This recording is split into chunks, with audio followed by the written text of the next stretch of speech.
Hello, my name is Michael Charvel from Wayne Guitars.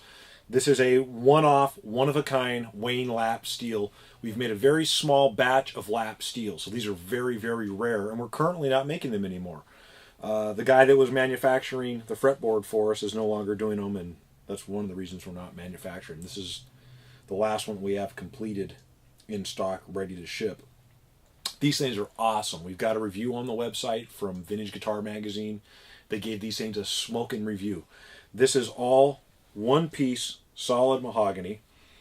And what's unique on this lap steel, there's a lot of things that are unique on it, but the bridge is done out of billet aircraft aluminum. Our machinist made this bridge specifically for this guitar. It's not an aftermarket bridge you can buy from one of the big wholesalers.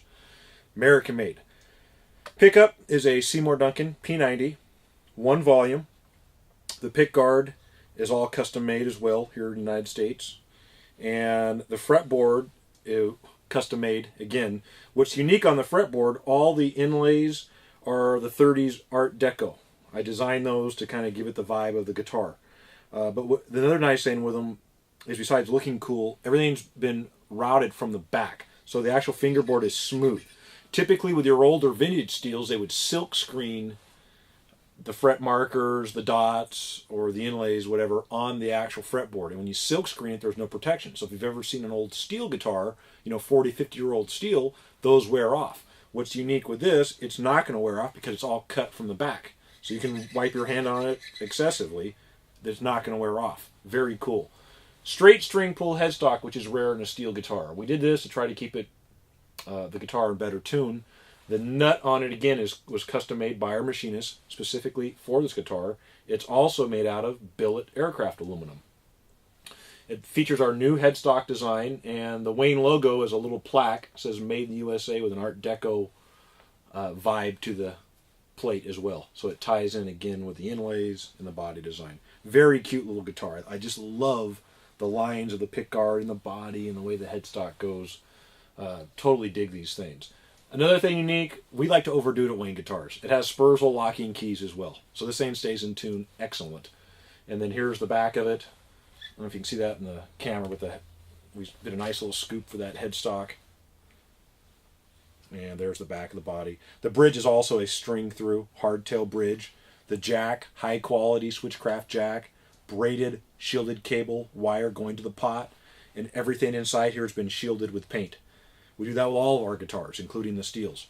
This guitar does feature a G&G hard shell case, and I'll get a picture of the case in a second. The case is real cute. It's a real small little black G&G with a red crushed poodle interior. It looks very cool. And when I'm done filming it, I'm going to attempt to try to play it. I'm so busy working all the time, I never get time to play these guitars, unfortunately. And the steel it sounds very good acoustically. Listen to that baby ring. And the first batch that we did, we were doing these oiled finished mahogany bodies. And this particular one, we decided to paint it bright Corvette yellow, kind of give it like a 30s vibe. The scale length on it's 23.5 inches. And another cool thing with this guitar, the P90 is directly mounted to the wood. So again, you get more tone out of the guitar because you're getting that pickup direct right into the wood. So in a second, I'm going to plug it in, play it, try to play it, and we'll get some pictures of it with the video camera. If you have any questions, feel free to call us.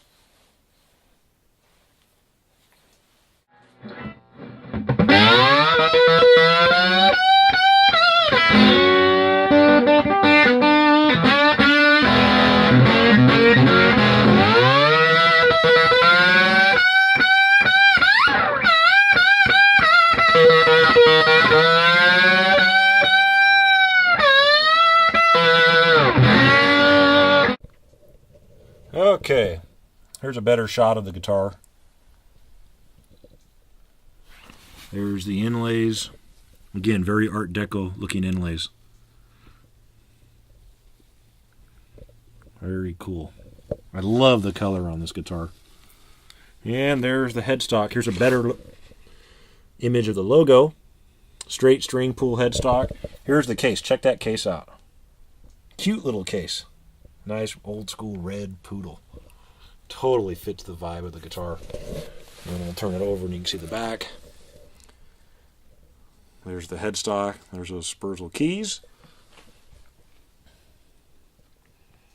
Another nice thing on this guitar, which is unique nowadays, is I'd say about 95% of all the parts on this thing are American made. Where most guitars nowadays that you buy from the big companies, even though the guitars say American made on them, a lot of the parts are coming from offshore. So let's just take this guitar for example. The logo, that's made here in America. The Spurzl locking keys, American made. The nut is American made by our machinist. The fretboard was made here in America. The pickguard's American made. The Seymour Duncan pickup is American made. The bridge is American made. The Switchcraft jack is American made. The case is made in America.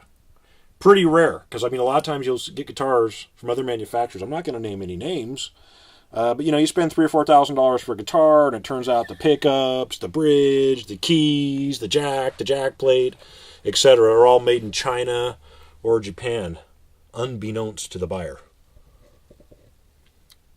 That's one of the things I love about this guitar.